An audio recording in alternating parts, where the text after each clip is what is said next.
नमस्कार दोस्तों, आप सभी का स्वागत है मेरे YouTube चैनल पर। आज हम इस वीडियो में DT+B के एग्ज़ाम में पूछे गए प्रीवियस ईयर क्वेश्चन पेपर को देखेंगे, जो कि स्पेशल एजुकेशन टीचर का है, जिसका एग्ज़ाम 14 जुलाई 2024 को हुआ था। तो इसमें हम हिंदी के क्वेश्चन को देखने वाले हैं। तो चलिए स्टार्ट करते हैं, जो कि जनरल पेपर का है। पहला क्वेश्चन है, बाण के पर्यायवाची से वाक्य के रिक्त स्थान पूर्ण करें। नायिका ने अपने नैनों के डैश चलाकर नायक को परास्त कर दिया। हालांकि बाण का यहाँ पर आप देखोगे कि पर्यायवाची कौन सा है, झंस, नग, द्रुम, सर। सर मतलब तीर होता है, ठीक है। तो ऑप्शन नंबर, यही राइट आंसर है, ऑप्शन नंबर 1 सर। नायिका ने अपने नैनों के सर चलाकर मतलब तीर चलाकर नायक को परास्त कर दिया। ऑप्शन नंबर 1 राइट आंसर है। अगला देखते हैं, क्वेश्चन नंबर 2, सर्वोचित क्रिया विशेषण शब्द से वाक्य का रिक्त स्थान पूर्ण करें। ठंड बहुत है, रात में इस तरह डैश न घूमो, घर में बैठो। तले ऊपर, बाहर भीतर, इधर उधर न घूमो, क्योंकि ठंड बहुत है। ऑप्शन नंबर 3 राइट आंसर है। अगला देखते हैं, मोम होना मुहावरे का क्या अर्थ है। मोम होना मुहावरे का क्या अर्थ है। दुर्बल होना, चिकना होना, या दयार्द्र होना, कमज़ोर होना। दयार्द्र होना मतलब दया के पात्र होना या बहुत नरम दिल का होना, ठीक है। मोम होना, हम बोलते हैं ना कि बहुत ही मोम दिल का है, मतलब बहुत ही नरम दिल का है, ठीक है। ऑप्शन नंबर 3 राइट आंसर है। अगला देखते हैं, क्वेश्चन नंबर 4 है, दिए गए वाक्य में वर्तनी की दृष्टि से अशुद्ध शब्द की पहचान करें। चंद्रमा की ज्योत्सना में आज कुछ भिन्न ही उज्ज्वलता है। तो आपको यहाँ पर देखने को मिल जाएगा ज्योत्सना, जो कि गलत है। ज्योत्सना लिखा कैसे जाता है, ज्योत्सना, ठीक है, इस टाइप का लिखा जाता है, इसलिए ऑप्शन नंबर 3 राइट होगा। आपसे पूछा गया अशुद्ध शब्द को पहचानें, ठीक है। अगला क्वेश्चन देखते हैं, क्वेश्चन नंबर 5 है, रात्रि के पर्याय से वाक्य का रिक्त स्थान पूर्ण करें। बीती डैश जागरी, तो बीती शर्वरी जागरी। शर्वरी मतलब होता है रात्रि का समय, ठीक है। तो ऑप्शन नंबर 1 राइट आंसर हो जाएगा। यति मतलब क्या होता है, तपस्वी, साधु, ठीक है। तो रात्रि का तो पर्याय है ही नहीं, ये क्या होता है,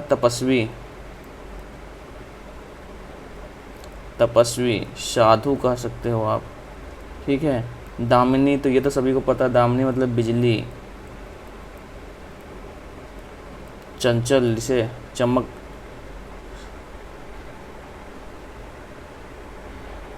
अर्कजा मतलब क्या होता है, सूर्य की पुत्री, सूर्य की पुत्री।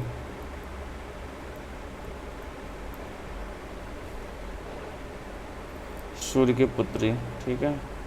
अगला देखते हैं, क्वेश्चन नंबर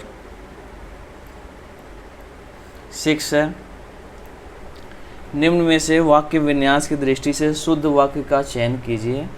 अब इसमें शुद्ध वाक्य देखो, प्रकृति चित्रण मिलता है, सौंदर्य का प्रतिमान बनकर हर कवि की कविता में, नहीं, गलत है।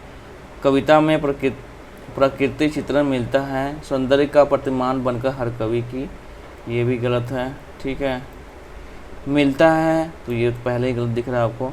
सौंदर्य का प्रतिमान बनकर हर कवि की कविता में प्रकृति चित्रण मिलता है, ठीक है। तो ये बात तो बिल्कुल सही है, इसलिए ऑप्शन नंबर 4 जो है हमारा शुद्ध वाक्य है। अगला देखते हैं, क्वेश्चन नंबर 7, दिए गए वाक्य में वर्तनी की दृष्टि से अशुद्ध शब्द की पहचान करें। दीपिका वर्तमान समय की प्रसिद्ध अभिनेत्री है। यहाँ पर आपको देखने से पता चल जाएगा, जो दीपिका है इसमें यहाँ पे अशुद्धि हैं। तो अशुद्धि, जैसे दीपिका कैसे लिखा जाता है, दीपिका ऐसे लिखा जाता है। ऑप्शन नंबर 2 राइट आंसर है। अगला देखते हैं, क्वेश्चन नंबर 8 है, सर्वोचित विशेषण शब्द से वाक्य का रिक्त स्थान पूर्ण करे। तो रिक्त स्थान की पूर्ति करे या पूर्ण करे। क्वेश्चन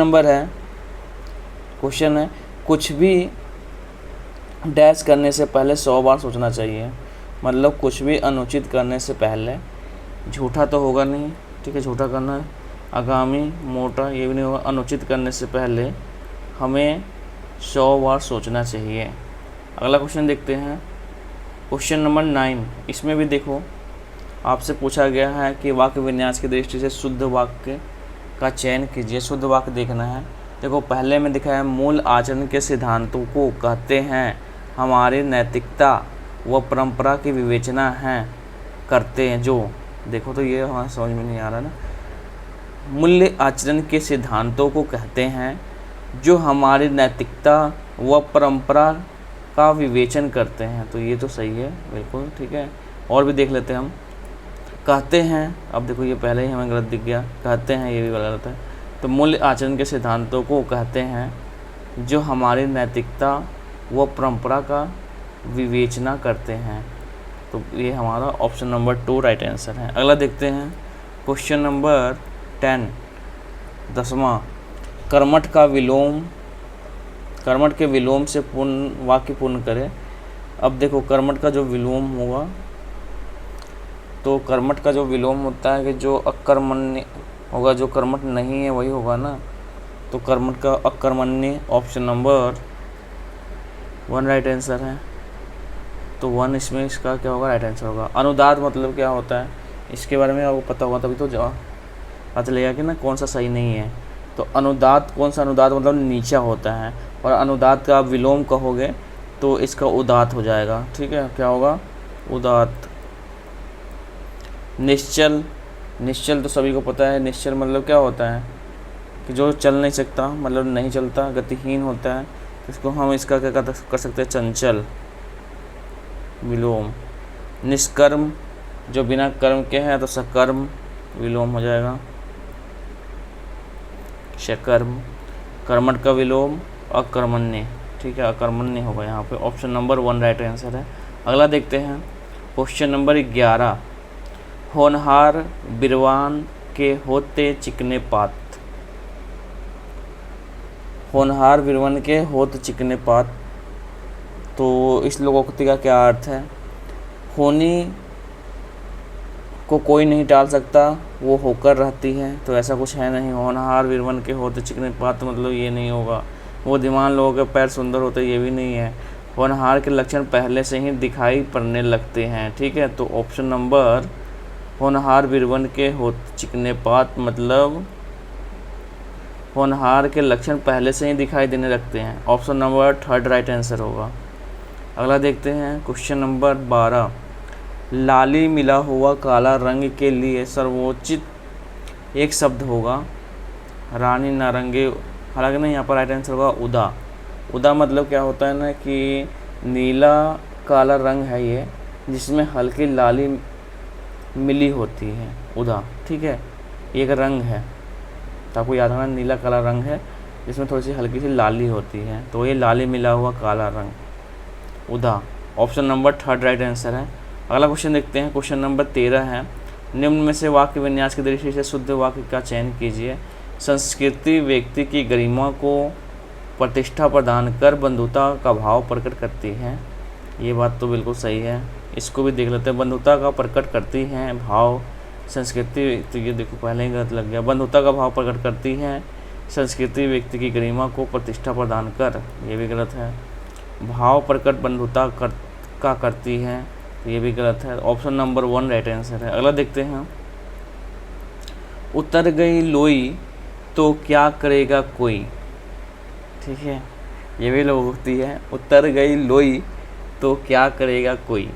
अब इसमें है जब इज्जत ही नहीं है तो डर किसका, ठीक है। ऑप्शन नंबर 1 राइट आंसर है। जब इज्जत ही नहीं है तो डर किस बात की, ठीक है, तो वही है। अगला देखते हैं क्वेश्चन नंबर 15, दिए गए वाक्य में वर्तनी की दृष्टि से अशुद्ध शब्द की पहचान करें। कार्यालय के समारोह में आपकी उपस्थिति वांछनीय है। अब यहाँ पर देखो वांछनीय जैसे ही हमने देखा यहाँ पर समझ में आया कि ये क्या है, अशुद्ध है। वांछनीय कैसे लिखा जाता है, वांछनीय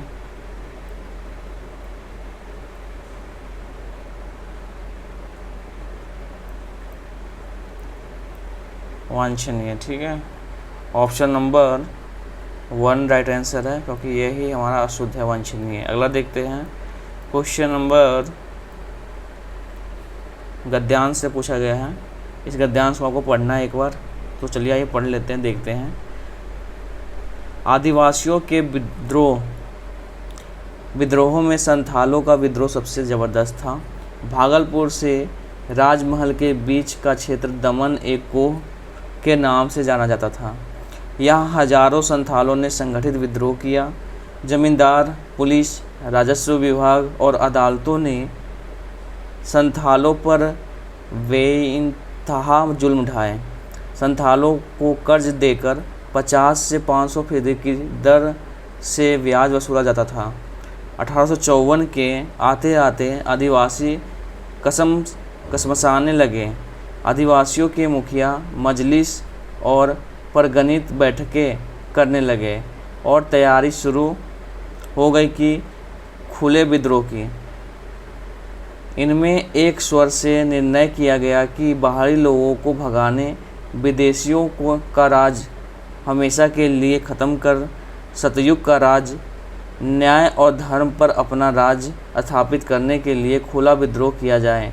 संथालों को विश्वास था कि भगवान उनके साथ हैं।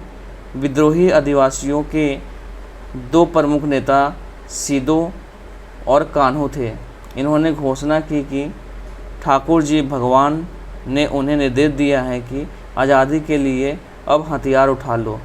विद्रोहियों ने महाजनों और ज़मींदारों पर हमला बोलना शुरू किया, उनके मकान जला डाले, लगभग उन सभी चीज़ों पर हमला किया जो डाकू गैर आदिवासी और उपनिवेशवादी सत्ता की शोषण के माध्यम से थे। ठीक है, आगे देखते हैं। गद्यांश के लिए उपयुक्त शीर्षक होगा संथाल विद्रोह, ये तो सभी को पता है, चलो संथाल विद्रोह होगा ऑप्शन नंबर 1। अगला देखते हैं, मजलिस शब्द का क्या अर्थ है। मजलिस मतलब यहाँ पे है सभा, यहाँ पर देख लो मजलिस लिखा है। मजलिस मुखिया क्या कर रहे थे, आदिवासियों के मुखिया मजलिस और परगनित बैठकें करने लगे थे, मतलब एक सभा करने लगे थे, ठीक है, और एक जगह बैठक करते थे। अगला देखते हैं, गद्यांश में वर्णित विद्रोहों के संदर्भ में असत्य हैं। सीदो और कानू इस विद्रोह के प्रमुख नेता थे, बात तो बिल्कुल सही है। यह विद्रोह भागलपुर से राजमहल के बीच क्षेत्र में हुआ था, ये भी हमने पढ़ा था। विद्रोहियों ने महाजनों और जमींदारों को अपना निशाना बनाया, ये भी सही है। इस विद्रोह में धार्मिकता का स्थान नहीं दिया गया था। तो हालांकि ना ऑप्शन नंबर जो 4 है ये हमारा सही नहीं है, इसलिए यही राइट होगा, क्योंकि इसे पूछा गया कौन सा सही नहीं है। अगला देखते हैं, क्वेश्चन नंबर 19 है, दामन एकोह क्या था। दामन एकोह क्या था, यह एक विस्तृत क्षेत्र का नाम था। अगला देखते हैं, क्वेश्चन नंबर 20 है, गद्यांश के अनुसार विद्रोह का अभिष्ट नहीं था तो न्याय और धर्म के राज्य की स्थापना, बात तो सही है, न्याय और धर्म के लिए ही क्या हुआ था, विद्रोह हो रहा था। अत्यधिक ब्याज पर अंकुश, ब्याज भी बढ़ा दी गई थी, ठीक है, संथालों ज़्यादा ब्याज लिया जाता था, वसूला जाता था। गैर आदिवासियों का निष्कासन, ये भी था। धर्म के वर्चस्व की समाप्ति, हालांकि धर्म के लिए युद्ध नहीं हो रहा था, ठीक है। तो ऑप्शन नंबर 3 राइट आंसर होगा, क्योंकि यही हमारा क्या है, गलत है। तो ये 20 क्वेश्चन आपके कंप्लीट हो गए। आई होप वीडियो आपको अच्छा लगा होगा। अगर वीडियो अच्छा लगा तो लाइक करिए, सब्सक्राइब करिए, शेयर करिए। मिलते हैं नेक्स्ट वीडियो में। जय हिंद, जय भारत।